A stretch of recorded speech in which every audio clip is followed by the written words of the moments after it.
Welcome to the YouTube channel of Adarsh Navodaya education group. हम लोगों ने कल पढ़ा था, हम लोगों ने एडवर्ब क्लास की पहले परसों हम लोगों ने 3 पढ़ी थी। कल भी हम लोगों ने एडवर्ब क्लास के 3 काइंड पढ़ लिए थे। अब आज लास्ट इसका जो बचे हुए 3 और हैं वो आप पढ़ेंगे। तो शुरू करते हैं।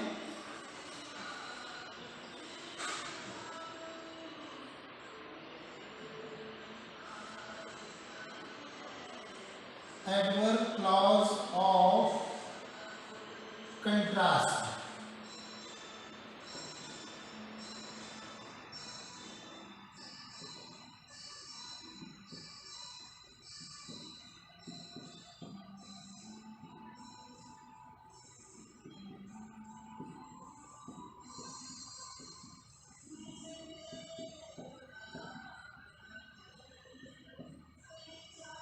देखिए, विरोधाभासी क्रिया विशेषण क्या होते हैं। देखिए, आपने कोऑर्डिनेट जब कंजक्शन पढ़े थे, जो आपकी कोऑर्डिनेट क्लॉज बनाती है, तो उस कोऑर्डिनेट क्लॉज में भी आपने एक कंजक्शंस पढ़े थे जो एडवर्सेटिव कंजक्शन के नाम से होते थे। एडवर्सेटिव कंजक्शन में बट, एट और इस तरह के बट और एट कंजक्शन थे, जिनमें ये बताया जाता था कि कोई काम उसने किया तो जैसा अनुकूल, जैसा कि होना चाहिए वैसा नहीं होता था उसका परिणाम, और उससे उल्टा विरोधाभासी होता था।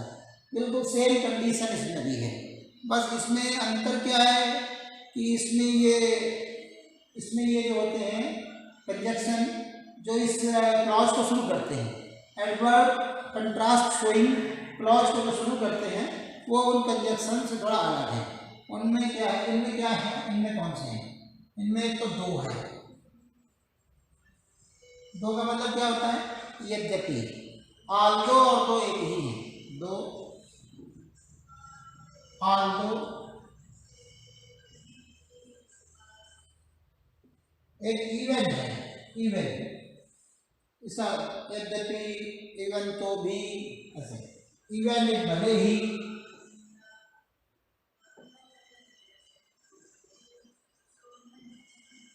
ये बेसिकली ये ज़्यादा यूज होते हैं, यही मेनली यूज होते हैं। लेकिन कभी कभी आंशिक रूप से वाइल या वाइल एज या वेयर एज भी आ जाते हैं।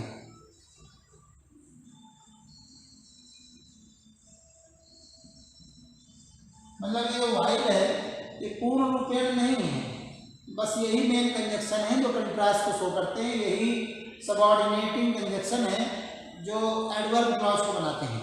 ये तो कभी कभार देखने को मिलते हैं, वाइल, वेयर एज,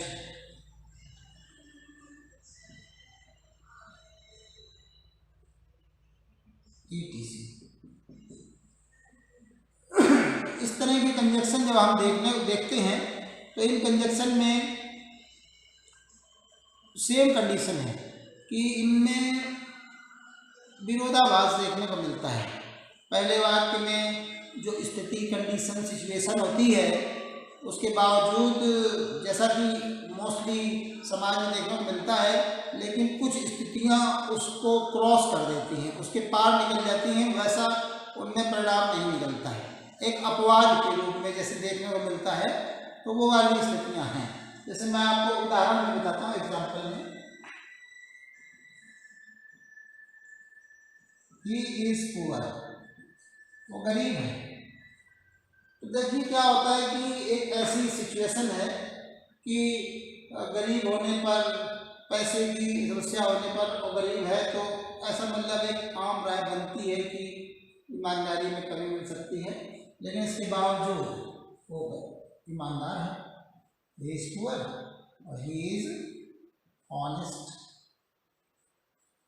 अब यहाँ पर आप देखिए कि अब इसमें अगर हम इसको हिंदी में जोड़ने की कोशिश करें तो हम इसमें बट और एट लगाकर भी जोड़ सकते हैं, लेकिन चूंकि हमको एक कंपाउंड सेंटेंस नहीं बनाना है, कोऑर्डिनेटिंग कंजक्शन नहीं यूज करना है, हमें अगर इसे कॉम्प्लेक्स सेंटेंस बनाना है, एक सबऑर्डिनेट क्लॉज बनानी है, तो हम इसमें क्या करेंगे कि सबऑर्डिनेटिंग कंजक्शन से ही जोड़ेंगे, तभी ये एडवर्ब क्लॉज बनेगी। तो देखिए कि आर दो या दो, आप कुछ भी यूज कर सकते हैं। दो, he is, although he is poor, फिर common, he is honest,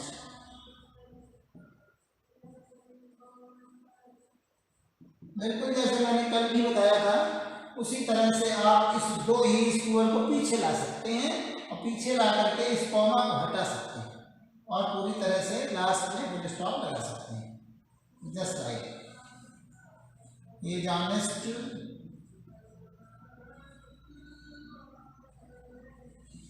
is honest, though he is poor। ठीक है, तो आप इस चीज को समझ गए होंगे। दूसरा और देखिए, इस दो की जगह पे आप आल्दो लगा सकते हैं। ठीक है, I will not help him, he asked for।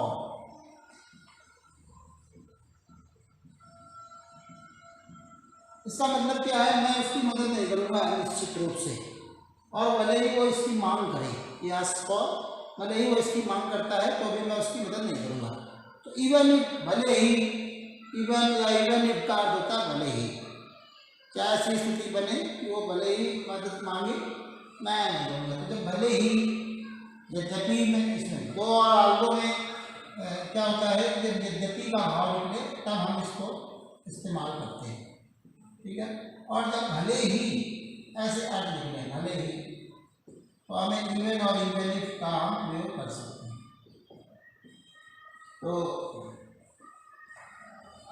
तो I will not help him even if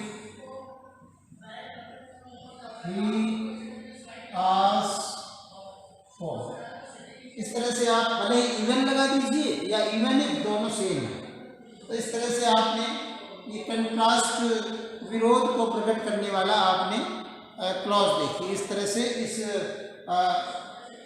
इस एडवर्ब क्लॉज और कंट्रास्ट से आपने विरोध प्रकट किया और एक कॉम्प्लेक्स सेंटेंस को बनाया, और यहाँ पर इस तरह से एक सबऑर्डिनेट क्लॉज बनती है। सबऑर्डिनेट क्लॉज के काइंड होते हैं, उसमें एक एडवर्ब क्लॉज होती है। तो ये सबऑर्डिनेट क्लॉज है, और गहराई से देखें तो ये एक एडवर्ब क्लॉज है। यहाँ पर ये रही और इधर ये रही। तो इस तरह से हमारा जो आठवां है वो है एडवर्ब क्लॉज ऑफ कंपैरिजन।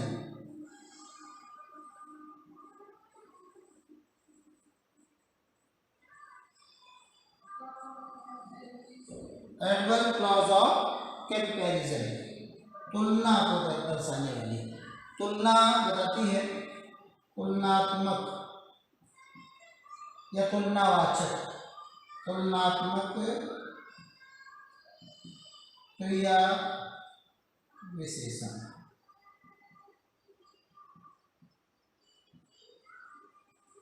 तो देखिए, तुलनात्मक में, तुलनावाचक में कौन से कंपैरेटिव वर्ड यूज होते हैं, जो यूज होते हैं उन्हीं को हम लोग एडवर्ब क्लॉज में शामिल करते हैं। जैसे आपने पॉजिटिव देखा होगा, एज डॉट डॉट एज आता है, सो डॉट डॉट एज आता है पॉजिटिव डिग्री में। कंपैरेटिव डिग्री में दैन आता है। तो इसमें क्या रहता है कि हम दैन का इस्तेमाल नहीं कर सकते। क्यों? क्योंकि क्या रहता है कि दैन जो जोड़ता है वो कोऑर्डिनेट क्लॉज बनाता है, और हमको बनानी है सबऑर्डिनेट क्लॉज। तो हम क्या कर सकते हैं, इसमें जो कंजक्शन है वो अलग होते हैं। इन कंजक्शंस का जब हमें ज्ञान होता है, और जब हमें ये पता होता है पहले से ही कि किन कंजक्शंस को जोड़ने से एक कोऑर्डिनेट क्लास बनती है और किन कंजक्शंस को जोड़ने से के द्वारा जोड़ने से एक सबऑर्डिनेट क्लास बनती है, तो हम उसको इजीली कर सकेंगे। और अगर हमें ये नहीं पता कि कोऑर्डिनेट कंजक्शन कौन से है और सबऑर्डिनेट कंजक्शन कौन से है, तो हम फिर इसको अच्छी तरह समझने में हमें दिक्कत होगी। देखिए इसमें क्या रहता है कि इसमें 4-5 कंजक्शन है, मैं बता देता हूँ। S dot dot S, so dot dot S, the more,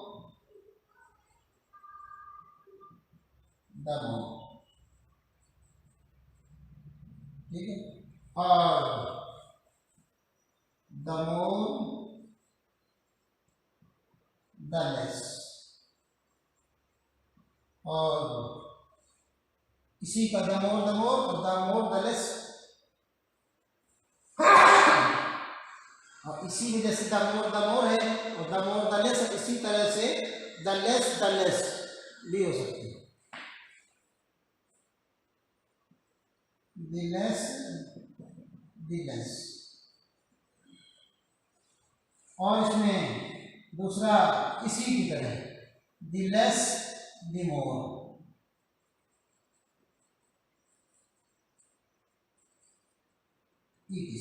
अब आप इनकी स्थिति देखिए, ये क्या होता है जब कोई दो व्यक्ति एक समान गुण अवगुणों वाले होते हैं, तो एज लगा देते हैं या सो डॉट डॉट एज लगा देते हैं।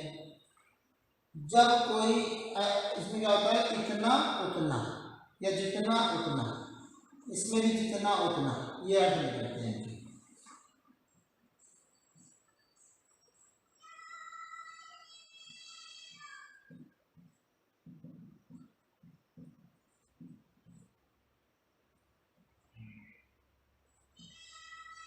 ये इसका अर्थ निकलता है, ठीक है।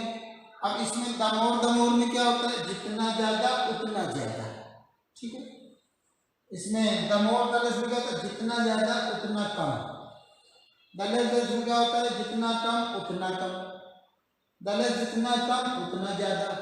तो क्या होता है दो स्थितियों के बीच में जब आप तुलना करने जैसी स्थिति होती है, तो हम क्या करते हैं इसमें इनको हम इनसे जोड़ते हैं कि कोई स्थिति है जितनी ज़्यादा है उतनी कम होगी, जितनी कम होगी उतनी ज़्यादा होगी।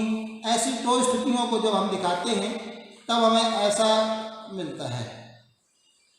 पहले इसे क्या होता है कि आप जितना ज़्यादा ध्यान देंगे पढ़ाई पे, सफलता के उतने ही ज़्यादा अवसर होंगे। तो आप पढ़ाई पर ध्यान ज़्यादा दें और दूसरे में पढ़ाई के सफलता के अवसर ज़्यादा होंगे। ऐसे दो वाक्य हैं जिनमें मतलब ऐसे कोई वाक्य हों जिनमें एक वाक्य में बताया जा रहा हो कि ऐसा करने पर, और दूसरे वाक्य में बताया जाए उतना, इसमें बताया जाए जितना ज़्यादा और उसमें उतना ज़्यादा, ऐसे बताया जाता है। तो हम इनका इस्तेमाल करते हैं। या किसी बता रहे हैं कि हम ऐसा करेंगे तो हमें वैसा मिलेगा। अब जैसी भी स्थितियाँ होती हैं ज़्यादा की होती हैं तो हम दमोर लगाते हैं, कम की होती हैं तो दलेस लगाते हैं। किसी में होगा कि हम जितना ज़्यादा करेंगे उतना कम मिलेगा तो दलेस हो जाएगा। तो ये वाक्यों के अर्थ पर निर्भर करता है कि हालात क्या होंगे, ये तो इसका है। और इसमें क्या होता है दोनों वाक्यों में किसी एक व्यक्ति के बारे में बताया जाता है कि ये सुंदर है और वो जो है उतना ही अच्छा है। ऐसी तो अलग अलग जब खासियतें बताई जाती हैं, और तो मतलब इनको हम एज डॉट डॉट एज या सो डॉट डॉट एज का यूज करते हैं। उदाहरण एग्जाम्पल से देखते हैं।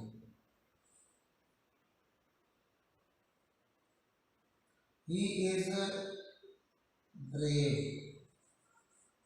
he is brave, आगे है he is intelligent, he is intelligent,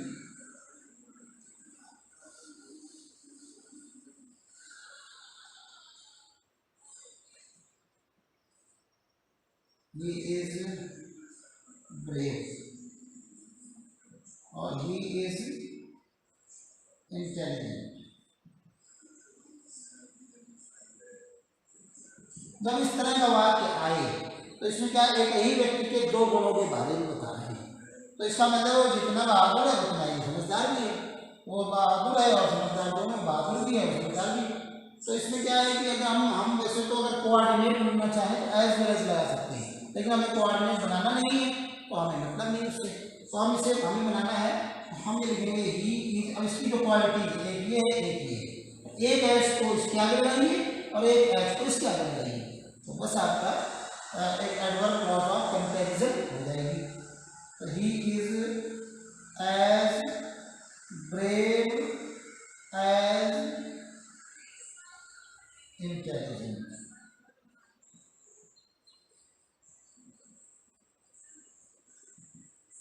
आप यहाँ पे इसकी जगह सो लगाना चाहे तो भी लगा सकते हैं।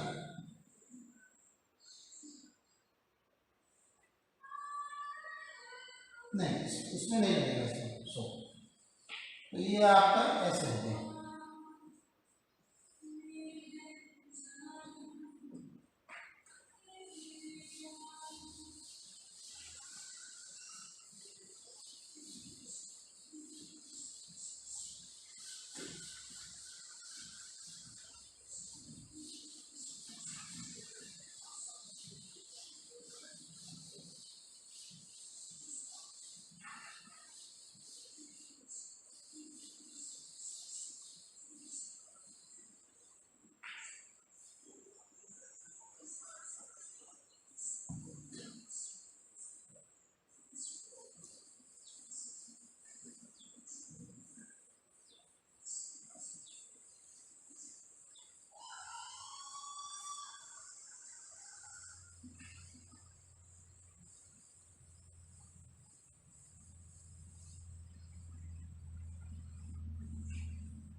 The man wants more wealth.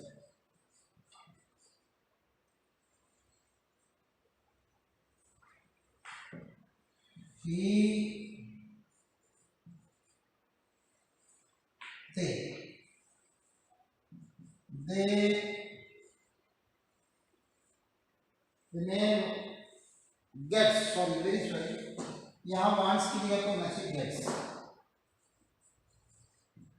gets more wealth. They wants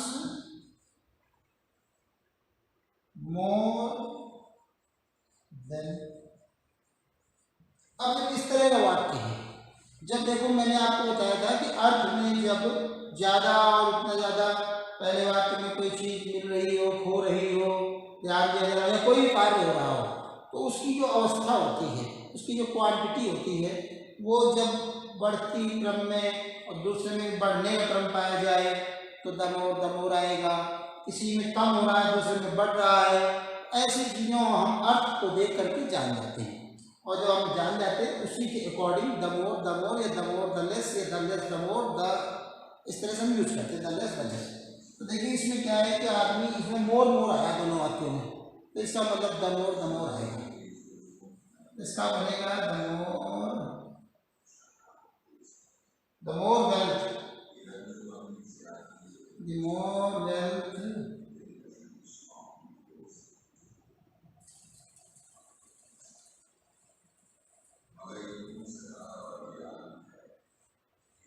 wealth, the more wealth the men get, the more they want। अब आप देखिए ये वाक्य एक एडवर्ब क्लॉज ऑफ कंपैरिजन को शो कर रहा है। और देख लीजिए लेस वाला भी देख लीजिए,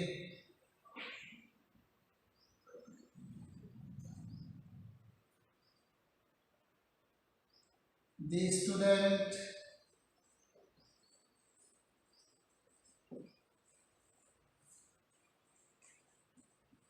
pays less attention to the study.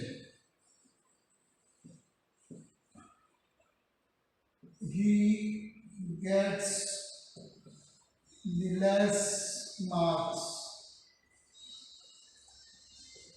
अब देखिए इसमें क्या है, स्टूडेंट जो है ना वो कम ध्यान दे रहा है तो उसके नंबर भी कम आ रहे हैं, है ना।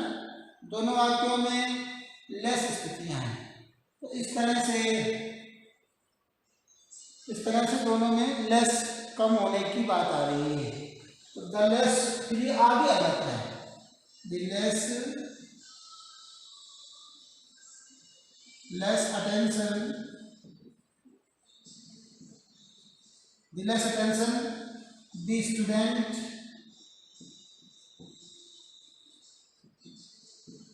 pays, the less marks he gets. इस तरह से आपने देखा कि इसमें जो वाक्य है वो इस तरह से बनते हैं। तो आपके ये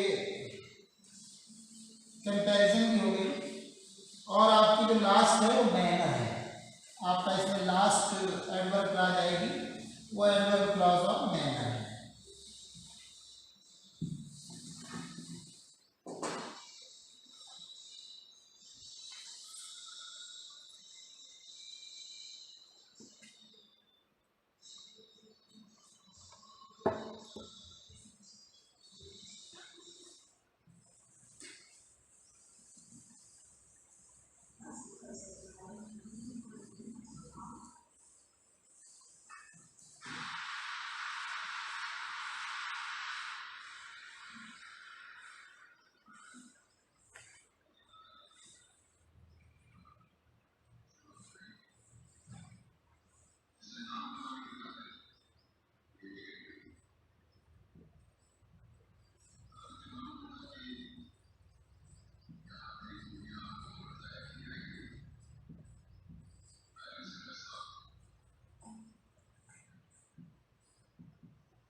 देखिए जो मैनर होती है इसमें क्या होता है, जब कोई कार्य, एक वाक्य में कोई कार्य हो और वो दूसरे वाक्य में बताया जाए कि वो कार्य कैसे हुआ है, तो जब ये बताते हैं कि ये कार्य कैसे हुआ है तो उसकी विधि, उसका प्रोसेस या उस कार्य को हमने किस तरह से किया है, ऐसी क्लॉज को हम लोग एडवर्ब क्लॉज ऑफ मैनर कहते हैं। जब हम क्रिया में कैसे लगा दें वगैरह, तो इस तरह से होते हैं। अब आप आगे देखिए कि इनमें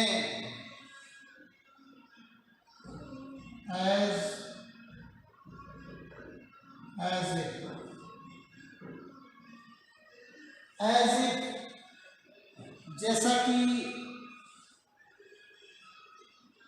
इसमें दो ही मेन कंजक्शंस होते हैं, एज इट, एज दो, और हम लोग इसकी जगह पर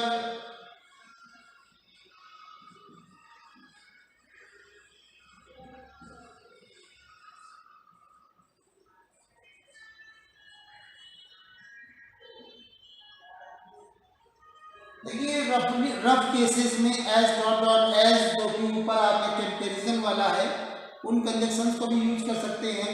वैसे मेनली आपका एज इट, एज दो, हाउ और हाउ एवर ही होते हैं, जो ये बताते हैं कि काम किस तरह से किया गया है। एग्जाम्पल से समझिए।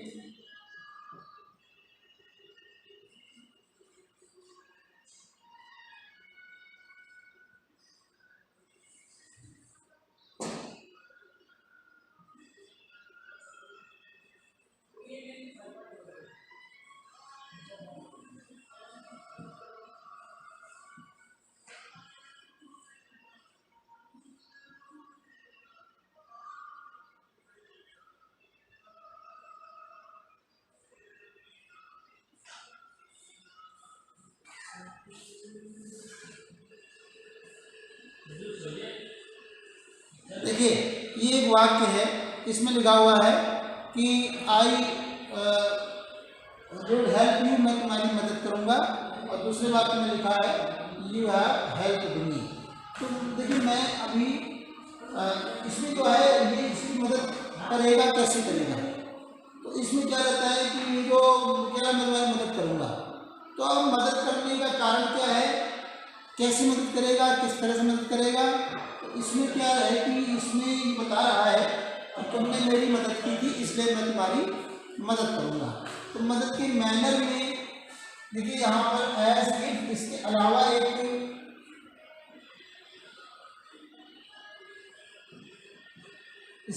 भी एक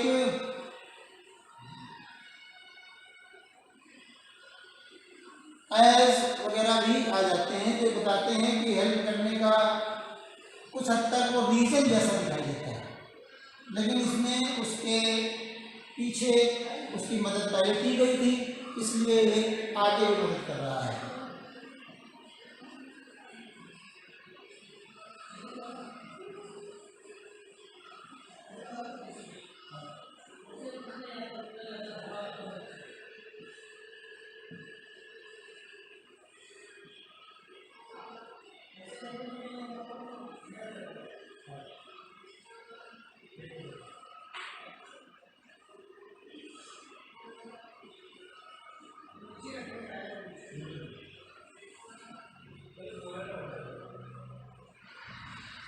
अगला वाक्य देखिए,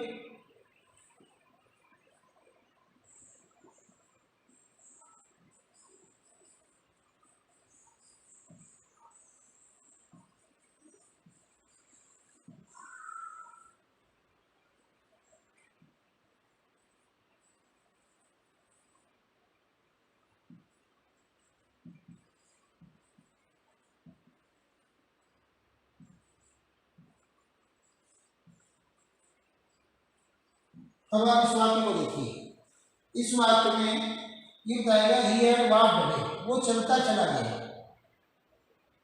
या अवे ही वो चलता चला गया, और चलता कैसे चला गया, जैसे उसने मेरी आवाज़ सुनी ही ना हो, he had not listen my voice, उसने मेरी आवाज़ सुनी नहीं थी।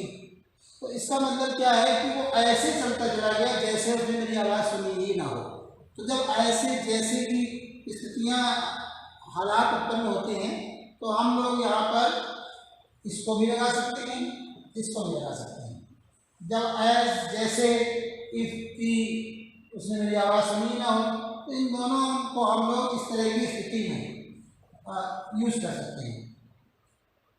He had walked away, हम यहाँ पर एज इफ भी लगा सकते हैं और हम लोग एज दो भी लगा सकते हैं।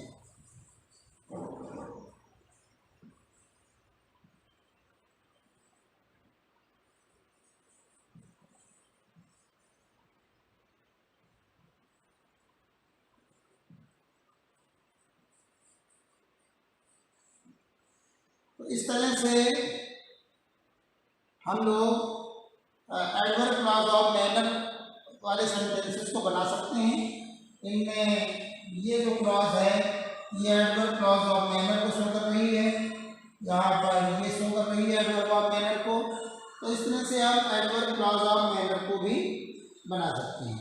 हमें ये ध्यान रखना है कि इस तरह के जो कंजक्शंस हैं, तो देखिए अब लास्ट में मैं आपको ये बताना चाहूँगा कि हमारे लिए बेसिक जो एक्शन होता है, जो हमें करना होता है ग्रामर के लिए, कि मैंने पहले भी आपको बताया था कि हर चीज़ या हर कोई नॉलेज या कुछ भी कोई भी काम है वो कुछ चीज़ों से मिल के बना होता है। उसके लिए कुछ बेसिक जो हमारे इम्प्लीमेंट्स होते हैं वो हमको करने पड़ते हैं। उसमें हमारा कई चीज़ों से मिल के, कई तरह की हमारी एक्टिविटीज़ से मिल करके कोई चीज़ तैयार होती है। अब जैसे कि इंग्लिश है या फिजिक्स है या मैथ है, हिंदी, संस्कृत, कोई भी सब्जेक्ट हो, उनमें सब में हमें क्या करना होता है कि कुछ बेसिक तैयारियां करनी पड़ती हैं, जो जिन्हें रॉ मटेरियल कहते हैं। रॉ मटेरियल में जैसे आपने क्लॉजेज में देखा, इन क्लॉजेज में हमें अगर ये कंजक्शंस याद हैं, हमें याद करने पड़ेंगे कि कौन सा कन्वेक्शन किस में आता है। तो अगर हम कन्वेक्शंस की लिस्ट याद कर लेते हैं और हम ये जान लेते हैं कि कौन सा कन्वेक्शन किस तरह से किससे बिलोंग करता है, कनेक्टेड है, और हमको वो याद है, तो हम अपने आप काफ़ी हद तक उस चीज़ को समझने के निकट पहुंच जाते हैं। और इसलिए याद करना, फिर समझना, और उसके बाद हमें उस पर एक्सरसाइज करना बहुत ज़रूरी है। और एक्सरसाइज करने के बाद आपको कोई प्रॉब्लम होती है तो उसे आप हो सकते हैं। Thanks a lot. और आज हमारे ये टॉपिक खत्म हो गया। कल हम लोग शुरू करेंगे एक नया टॉपिक, क्लॉज। धन्यवाद।